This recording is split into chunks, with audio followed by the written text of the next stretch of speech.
Hello, hello, hello. It has been a few weeks since I've been with you at 5 o'clock on Thursdays. It's just we've been on the road and I've missed being here, but I'm glad to be here today. This is our Radiant Wrap, where I just come in real quick, say a few things, hopefully, prayerfully to encourage, um, even if it's just one person, because I believe the radiant, it's not just a word, it means something that we are all meant to shine. And I believe those are, hey, Brother Steve. Hey, Tara. Oh, girl, I haven't talked to you in a minute. I believe we're all meant to shine, and the radiant is an acronym that I like to use for how I believe we need to carry ourselves to live healthy and whole lives. The radiant is R for rest, A for activity awareness, D for diet, I for introspection, and that includes prayer and meditation. The A for agua, the N for note taking, that's journaling, and T for training, our bodies and our education. I was going to do something totally different today. And then I woke up this morning and I thought about an assignment that our pastor had given. I love my pastor, y'all. I've just been blessed. I've always had amazing pastors, but Anthony C. White, he's awesome. So anyway, we 2 weeks ago were given an assignment in Bible study. And so let me preference this too. I'm not apologizing, not apologetically, but this is not about religion, but I want to share with you my experience. I respect you regardless of what you believe or not. But I'm just tonight I want to share about me.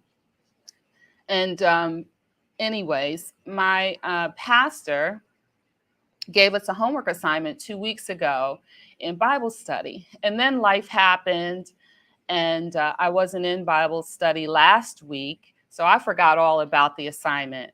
Well, he reviewed the assignment last week, and then last night he asked again who had completed the homework. And I thought about it, and I listened to other people share who had completed the assignment share. And then I was compelled to share the answer, even though I hadn't done the written assignment. And it was a written assignment that we were supposed to do. I was pretty long-winded with it. And he's so gracious. So I kind of babbled my way through what I wanted to say.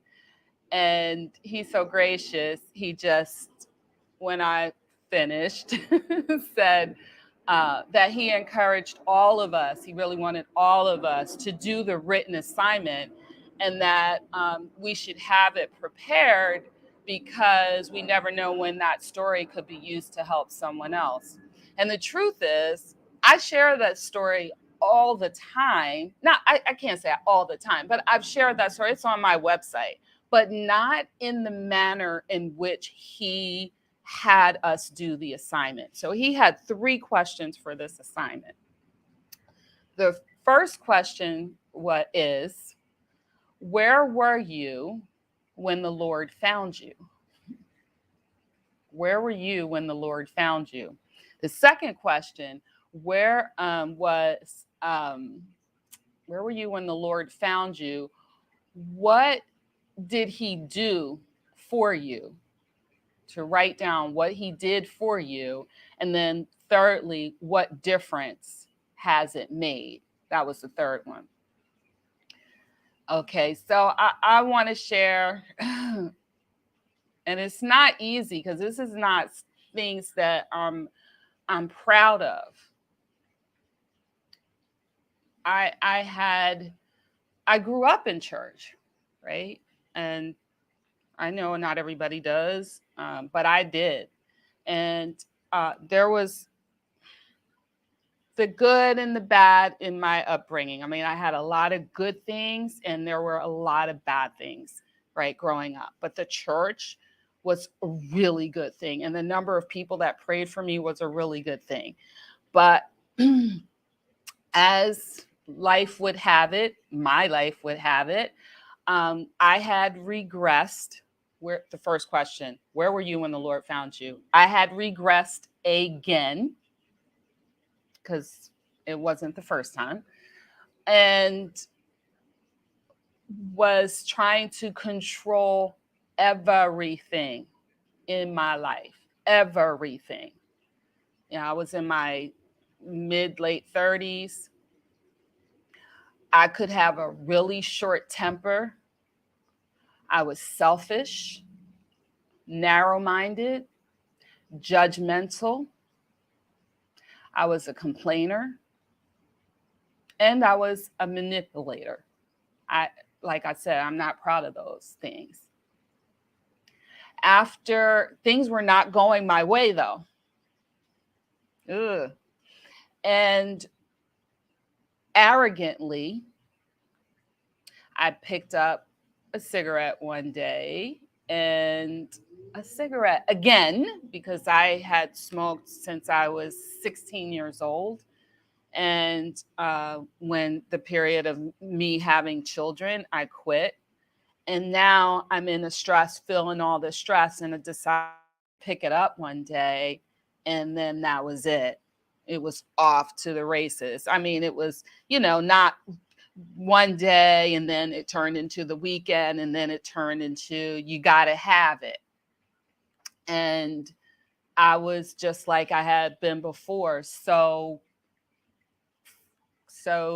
addicted to nicotine. And I hated it. I was stressed out, but I was doing it, but I hated it. Miss you too, Cheryl. And I was feeling sorry for myself. I was looking at all the things I had so many blessings, and I knew I had blessings and I was grateful for them, but I spent the majority of time focused on the things that weren't right. The cup half full, half empty. I was looking at the half empty part. And part of it, my husband and I, we hadn't been getting along because when our oldest was born, he was born with a heart defect, and I came home one day and just announced, it wasn't a conversation or anything. Yeah, I got this great job and I make this great money, but I'm going to be a stay-at-home mom. It was just, I was just letting him know that's the way it was. And so it stressed him out. And then on top of that, over that time, 4 of those 6 years, we moved from Tampa, Florida to San Ramon, California. That's outside of San Francisco, where I had another baby, my oldest daughter, Justice. And then we moved to Cincinnati, Ohio, where I had another baby, our youngest, Taylor. And then we moved, and we were currently in Lexington, Massachusetts, which is outside of Boston. And so there was a lot going on, and Kevin had a lot of responsibility, and I wasn't appreciating him. He probably wasn't appreciating me staying home, doing my easy job. So we weren't appreciating each other. But my focus was not on my nastiness. It was on his. You know how you ever been in a situation where you in love and you just like that person and you don't see anything wrong with them, but then when things start going wrong, then everything even it don't have to be a person you're in love with either. It could be your boss or whatever they do, the way they blink their eyes, you just don't like it, So we were in that place where we just couldn't stand each other. And yeah, I was just focusing on all the anything that really was I wasn't responsible for, I think, at that time. And like I said, I'm not proud of it at all. And so I called my then pastor in Tampa, who was also a very good friend of mine, Pastor Jones, who was also at one time when I was in my career, my boss. And so that's a whole nother story for a whole nother day. But we were very close. He was like a big brother, like a dad sometimes. He was my pastor. And so I called him for some empathy, and he flipped the script because he knew what I needed. And he told my behind off. He used this word. He said, "You don't," because I told him everything. I told him I was smoking and again, and this is what was happening to me. I mean, I was a mess. He said, "You don't have tenacity." And at the time, I wasn't even sure what the word meant, but I knew that whatever it meant, it was pissing me off. So I got off the phone, and that day, the Lord used him, because that was the day that, or a few days after, it might not have been the exact day, but I looked up the word. I was fuming, and it was almost like I'm going to show him, I have tenacity. I'm not going to go out with, somebody telling me I don't have, this ability to stick with things. I'm a quitter. And so he knew he was a visionary anyways. And he believed more about me or saw more in me than I saw in myself. And so within days, I could hear, and I think it was just becoming louder, not out here, but in my heart. I could hear the Lord asking me if I were ready for him to take control. And I was scared to say yes, because I knew that if I said yes, then that meant that things weren't going to go the way I was asking them to go, which they weren't anyways, right? But it was the risk of, okay, but what if this, doesn't work out? What if, what my son's health, my husband? But I had no other choice. I was broken, and I was so tired. So that's where I was when the Lord found me. Yeah, you can be in church, you can be baptized and all that, sing in the choir. I sang in the choir my whole childhood, all of that. But that's where I was when the Lord really, really, really, that personal experience they talk about, found me. What he did for me was the second question. Well, he just enabled me to go through what we needed to go through, because it wasn't easy. We moved back to Tampa. He did allow me to start to focus on all he had already done. I mean, he had done so much for me. I had a degree. I had these beautiful children. I had a wonderful husband, parents, my siblings were still alive. I had this church family in Tampa. I had a wonderful church family back home in Jersey, Mount Olive. I mean, and so many family members and friends who love me. It just ridiculous, right? And so I start having more empathy for other people, more patience when they were struggling. You know what I mean? Like, you call someone on the phone, they done messed up your money or your account. I wouldn't have tolerance for nonsense like that. So he brought us back to Tampa. He brought us through a very difficult time in 2000. I think it was around 2003, because it was like a huge market crash, and my husband had gone out on business on his own, and I was just starting up a business. I had gotten into fitness and stuff like that. I quit smoking. He helped me to do all of that, just put it down. And we end up having to sell our home. And I found myself again, just, I don't want to sell. I don't want to sell. Can we file for bankruptcy and all this? And by now I am starting to get it a little bit. And my husband was like, no, we're not filing bankruptcy. We're going to sell this out. This is what we're going to do. I know you love this home, but it was just a home.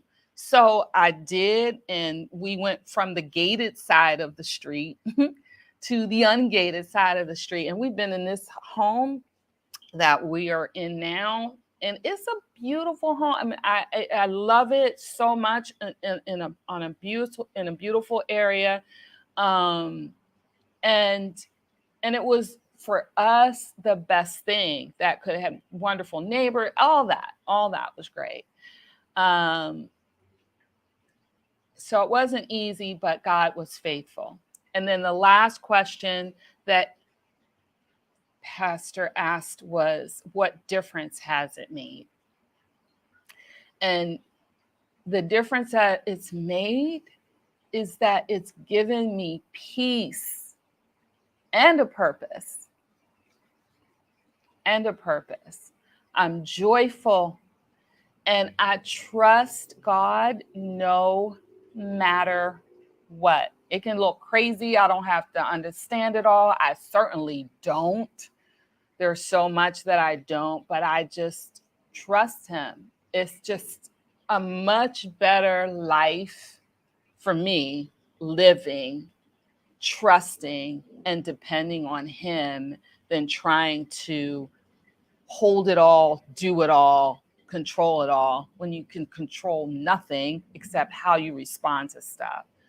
So that was it. That was my assignment. And so I wrote it out last night after I got off of out of the class. Where were you when the Lord found you?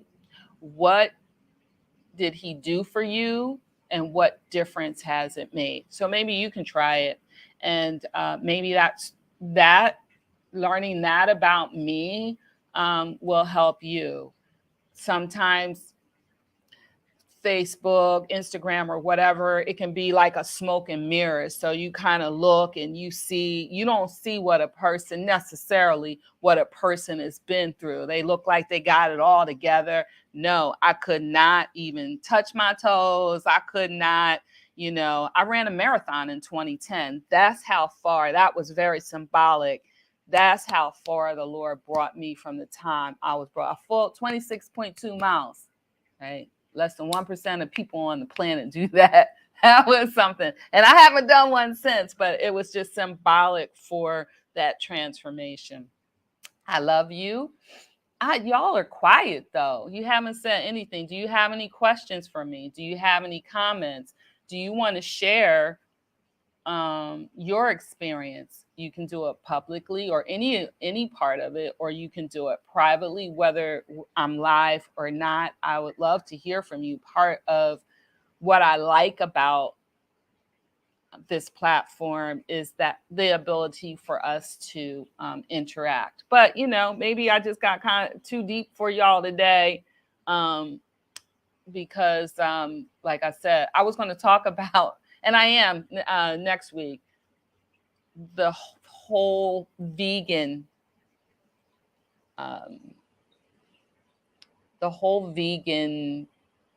journey, like what the heck that's about. That's next time. No, I love you. You have greatness inside of you.